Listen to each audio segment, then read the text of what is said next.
Let's head to the USA now. With less than 2 weeks until the final day of voting in the presidential election, already millions of Americans have started going to voting stations or mailing in their ballots. And I'm joined now by Willian Denselow in New York. Hello, William. Thanks very much for joining us.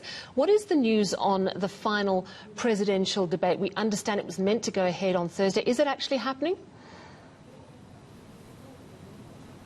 Well, the message from both the Biden team and the Trump campaign is that, yes, they will certainly be in attendance. That, of course, after the second debate that was set to be held virtually was scrapped, with the president's team failing to agree with the debating commission when it came to the rules of those procedures. But it seems that this final debate will absolutely go ahead as planned.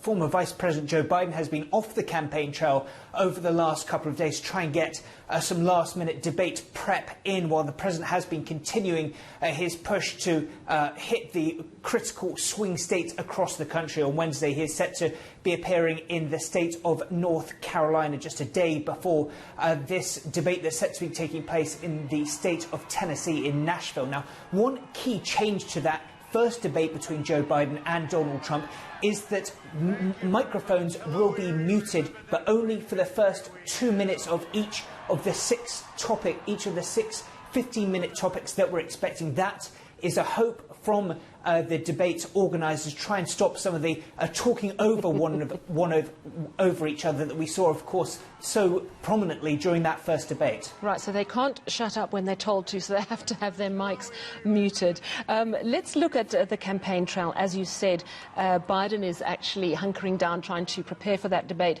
But Trump has been in Pennsylvania, which that's a state that the polls indicate Biden is ahead in. So how has Trump tried to woo the crowds? Has he said anything interesting? Absolutely. Well, President Trump has been hitting a number of these swing states over recent weeks, of course, with that brief caveat when, of course, he tested positive for COVID-19. It's very much a stump speech with a few additions thrown in there to be relevant with the time. Speaking in Pennsylvania, one key focus is, of course, on Joe Biden and what he would do to American taxes. That, again, has been a popular message from the president, taking to Twitter on Wednesday, stating that Joe Biden would raise taxes substantially for Americans if he was to win the keys to the Oval Office. Now, looking at just the latest figures, if you take an average of the national polls in the lead up to this election, Joe Biden currently enjoys a dominance of around 11 percentage points over President Trump. But in those critical swing states like Pennsylvania, as you so rightly mentioned, that gets a lot closer. So there's still so much to play for in this US elections. But there is a key significance for Joe Biden. He currently has a campaign war chest in terms of campaign funding to use on things like political ads that's 3 times the amount that President Trump has in the lead up to the election. And let's move to what's happening with COVID-19. Of course, Donald Trump saying earlier than week that everyone's sick of hearing CNN going on about it. The reality, of course, the daily infection rates are very high.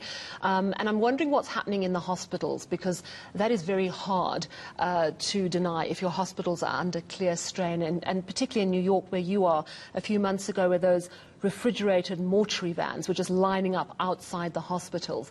Are we seeing similar scenes in New York, or are we definitely in a different phase?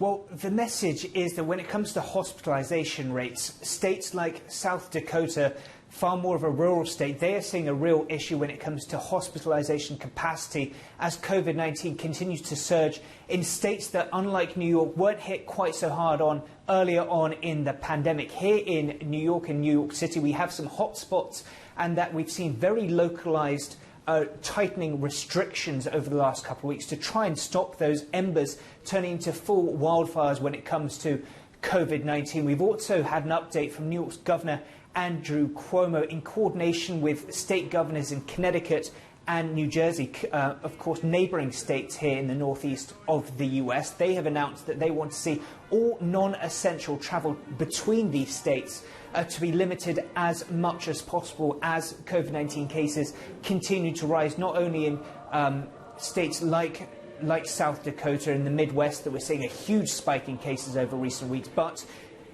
on the coast as well, we're also starting to see a surge in cases. So that is another step as far as New York is taking to try and get this virus under control. But there are huge concerns. More than half the states in the country are seeing a spike in cases, so real concerns. We're now seeing more cases than we've seen since August when it comes to daily cases for 3 days in a row. The US has seen new highs when it comes to cases, when it comes to the average. So real concerns that COVID-19 infections are going in the wrong direction. Yeah, and of course heading into winter as well. Thank you very much for that update. That, of course, is Will Denselow in New York. Still ahead